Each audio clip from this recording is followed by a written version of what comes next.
Hello students, welcome back to another video, and in today's video we are going to continue our NCERT class 10th chapter 5 arithmetic progressions. Today we are going to learn the nth term of an arithmetic progression and we are going to discuss some examples based on this topic. So students, let us once again use the previous example that we had used in the previous video, right? So here given is that Reena has a job. Her monthly salary for the first year is 8,000 rupees, and every year she will get an increment of 500 rupees. So what will be her monthly salary for the fifth year? Simple.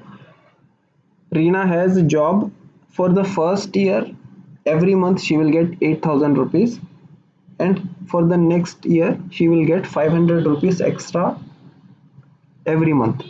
So simply we can say that for second year she will get 8,000 plus 500, that is 8,500. Again, by adding 500 to this we will get the monthly salary of the third year, which is nothing but 8,500, which is the salary for second year, plus 500 we will get 9,000, which is salary for third year, right? This can also be written like this.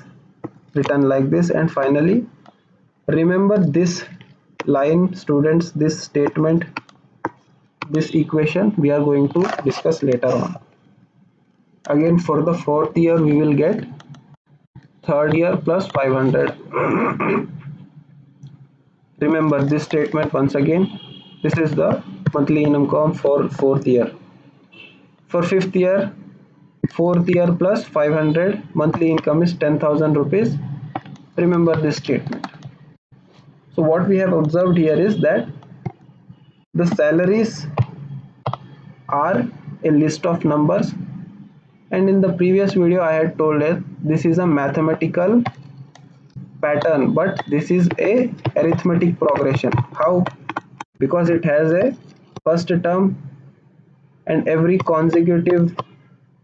successive pair of number has a common difference, that is 500, right? That is the reason why this is a arithmetic progression. So this is what we have understood from the previous example. So if it is arithmetic progression, we can find out the salary for sixth year. Also simply add another 500. For 15th year also you can find out, and for 25th year also you can find out, assuming that she is still working in that company. Right? So for 15th year, will you add 500 times 500? I'm sorry, 15 times 500. For 25th year, you will have to add 25 times 500. That is very time taking process, very long process. So what you will do? Now let us look at these lines that I told you to remember. By using this technique also, we can find out the monthly salary for a particular year. What we have done, simply we can use this technique also. Add 500 times 15 times for the 15th year, add 500 times for 15 times, or simply use this technique, which is 8,000 plus 15 minus 1 whole into 500 is equal to 15,000. This is the monthly salary for 15th year. What is given here? 8,000 is first salary for the first year. 15 is nothing but the number of year, 15th year, and the annual increment is 500, that we already know. Minus 1 is simply minus 1. So as you can see, for 25th year also we are going to use the same technique. First salary plus number of year plus annual increment. So for the 25th year she will get 20,000 monthly salary. So from this what we have observed is that if you want to find out a particular term in the arithmetic progression, for example we have taken second term, What we got? The second term was a plus 2 minus 1 into d. The third term was a plus 3 minus 1 into d. The fourth term was a plus 4 minus 1 into d. So what we observe here is that if you want to find out the nth term of an arithmetic progression, you have to use this formula, a plus n minus 1 into d. An is equal to a plus n minus 1 into d. So the nth term an of arithmetic progression with the first term a and the common difference d is an is equal to a plus n minus 1 into d. Now one more small thing, an is called the general term of the AP, and if there are m terms in an AP, am is the last term and it will also be represented as L. Right students, now let us quickly look at the examples. Find out the 10th term of arithmetic progression. Use this formula and replace the values. We don't know the value of a of n, but we know the value of a, we know the value of d, and we know the value of n. Simply put the values and we will calculate it and find out that the 10th term is 47 for this AP. Second question, find out the number which term is minus 81, and if there is present is term 0 in the AP, find out its number also. For minus 81, we know that an is minus 81. We don't know the value of n. Apply all the values in the formula, get the answer. A of n is minus 81, a is 21, the first term, n is we don't know, and d is minus 3. For solving the value for n, we get n is equal to 35. That means 35th term of the AP is minus 81. The second part, we know that a of n is 0.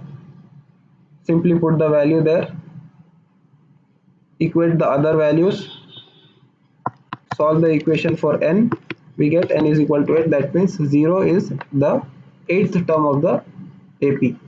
One more question, determine the AP whose third term is 5 and 7th term is 9. Here only two terms of the AP are given. We have to find out the AP. So third term a of 3 is equal to a plus 3 minus 1 into d. This will become one equation. A plus 2d is equal to 5. Again, seventh term is a plus 7 minus 1 into d, that is second equation. A plus 6d is equal to 9. Now if you look at this equation here, this is a linear equation and both of these equation together can be called as pair of linear equation, which we have already studied in the previous chapter. So by solving these two equations, we will get a is equal to 3 and d is equal to 1. How to solve these equations? Please watch the pair of linear equations video which I made. There are three methods basically. One method is substitution method, another method is elimination method, and the other method is cross multiplication method. So these three methods, using these any of the method, you can find out the value of a and d. And if you have the first term and if you have the common difference, these two terms are enough for finding out the whole arithmetic progression. Simply add these two values continuously. Another question, check whether 301 is a term of the arithmetic progression that is given on the screen. Now let us find out the common difference. This is common difference, nothing but difference of two consecutive numbers, a2 minus a1, that is 11 minus 5, that is 6. So our common difference is 6. We know that our first term is 5. Now put the values in the formula. 301 is equal to 5 plus n minus 1 into 6. What we get is n is equal to 151 by 3. Now students look, 5 is the first term, 11 is the second term, 17 is the third term, 23 is the fourth term. Now the terms cannot be in decimal. You cannot say there is 1.5th term, you cannot say there is 3.2nd term. So n n is always integer. N cannot be a decimal, right? So 151 by 3 is a decimal, so we can conclude here that 301 is not a term of the given list of numbers of the given AP. One more question. How many two-digit number are divisible by 3? So what are the two-digit number divisible by 3? 3, that is 12, 15, 18, so on until 19. Now let us consider this list of numbers as a arithmetic progression, right? It has a first term and a common difference is 3 because these are multiples of 3. See, first term is 12, common difference is 3, and the last term is 99. If the last term is 99, we can also assume that the last term is the number of two digit numbers. So apply the formula, we will find out the final value of n, that is 30. That means there are 32 digit numbers divisible by 3. So these are some practice questions. Students, pause the screen and note down.